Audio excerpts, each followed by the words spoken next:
How do you know if your house has good feng shui? It's actually very simple. If the energy is right, you feel it. You feel good at home. There is beauty and harmony in the house, and more importantly, you feel happy and relaxed. Your income is steady, opportunities come when you need it, health and relationships are in a good shape. Of course, we cannot attribute all of it to good feng shui. Your mindset and actions are big contributors to your well-being, but I guarantee your home absolutely has the power to either uplift you and support you or drain you. I'm Natalia Kalen. I am a feng shui and mindful design consultant. This channel is about how to create a happier life using home design elements mindfully and intentionally. In this video, I'll share the 9 most important feng shui factors that influence whether your home supports you or drains you. The good news, you can check all of them yourself. And most are fairly easy to improve. You don't need to get all 9 perfect, but the more you align your home with these principles, the more your life will improve. A good feng shui home always starts outside. The land and landscape surrounding your home play a major role. Ideally, you want an open space in front of the house and protected or enclosed back. An open front allows energy to gather and flow into your home, bringing opportunities and financial success. But if the land slopes away at the back, it can show up in your life as things going downhill or slipping away, whether it's money, health, or family harmony. This isn't always easy to fix, but you can improve it by adding a fence at the back and planting taller trees and shrubs. This all will help to hold the energy at the back better. A good feng shui home is free of clutter. Clutter blocks energy and it also weighs on your mind. The number one place to keep clear is your entryway, whether it's a formal foyer or a mudroom or simply the door you use most often. If this space is cluttered, you won't feel welcomed in your home. There is always that subtle feeling of stress and irritation. Clients who had a cluttered entrance said that they felt like they always need to do something, and it's a guilty, heavy feeling for some. Next is your bedroom.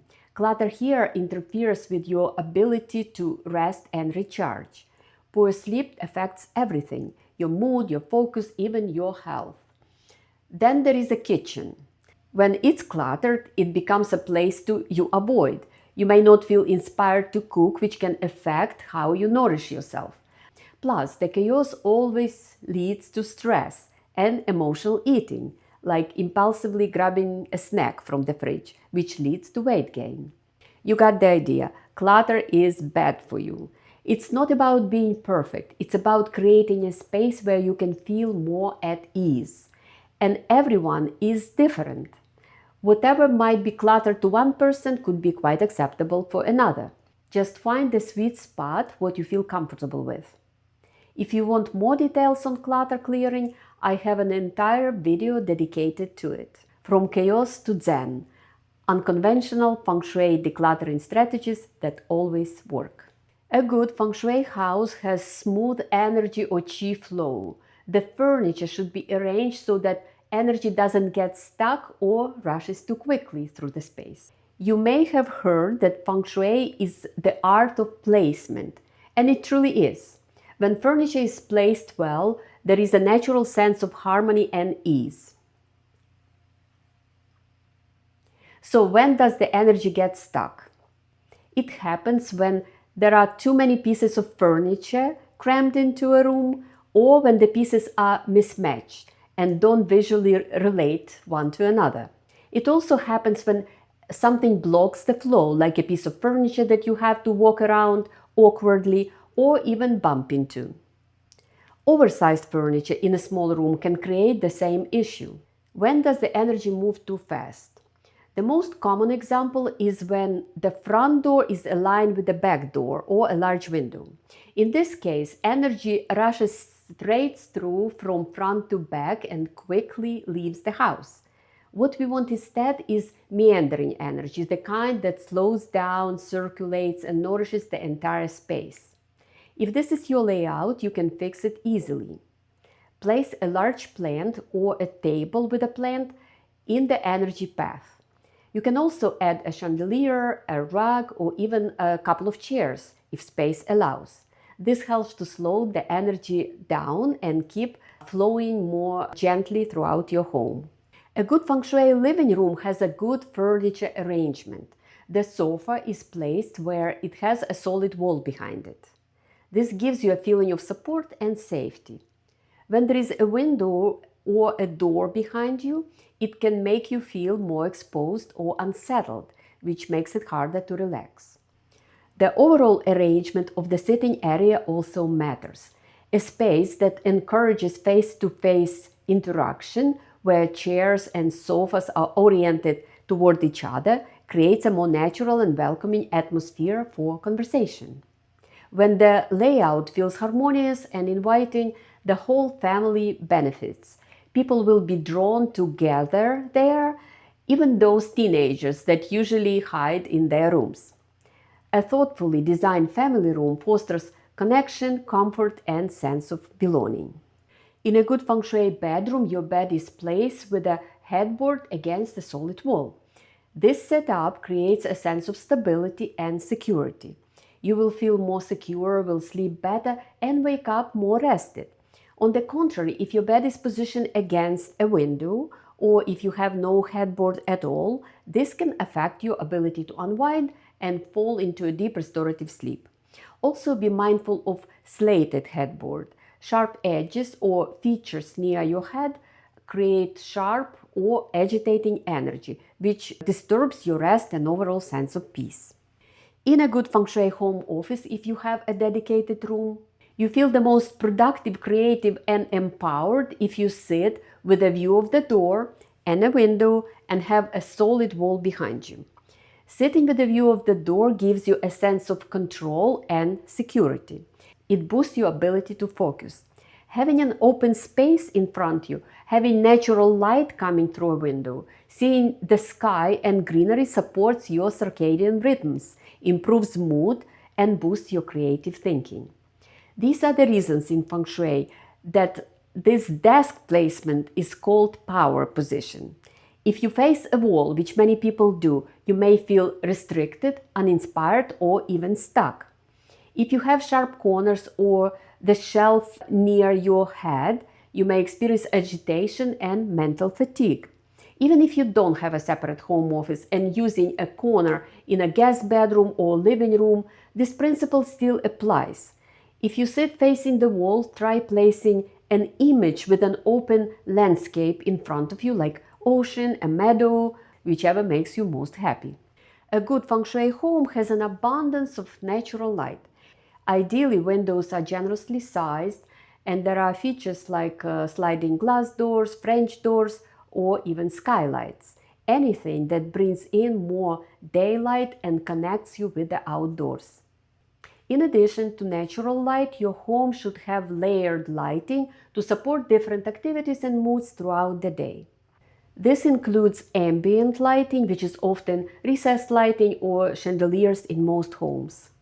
Desk lighting, such as kitchen pendant lights, under cabinet lighting for meal prep, or desk lamp in your home office.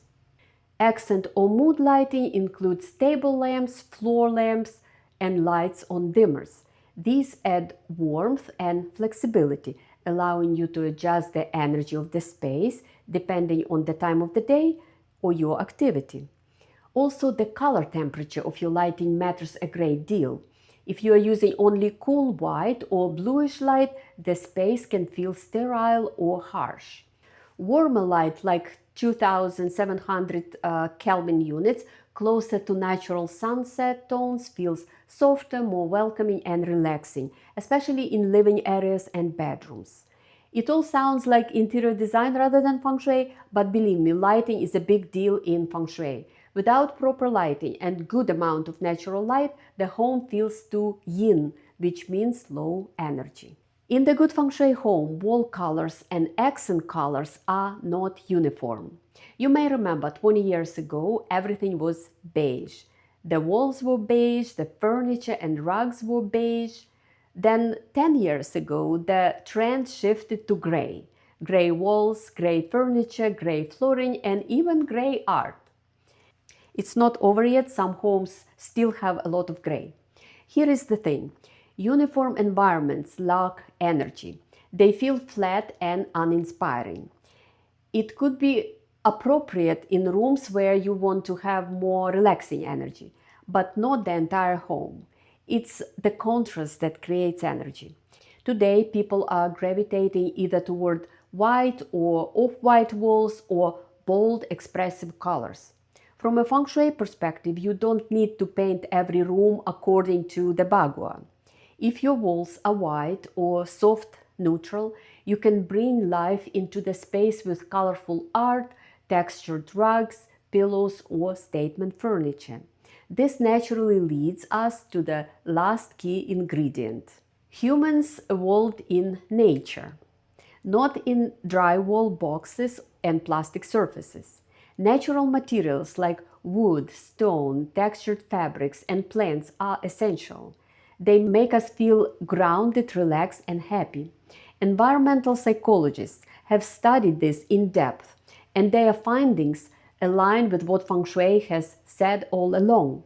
Natural elements support well-being. If you don't have the budget for things like solid wood floors or stone countertops, that's totally fine. Add a few plants. Place a bowl of shells or gemstones. Bring in art that features landscapes or organic textures. Even a wool or jute rug or a linen throw blanket can shift the energy. These touches bring warmth, vitality, and harmony into your home. I hope you enjoyed this video. These 9 feng shui aspects are key to creating a balanced, supportive, and beautiful home. I'd like to hear which ones resonated most with you, which ones you may already have implemented and experienced, or which ones you are inspired to explore in your own space. Let me know in the comments. See you in the next video.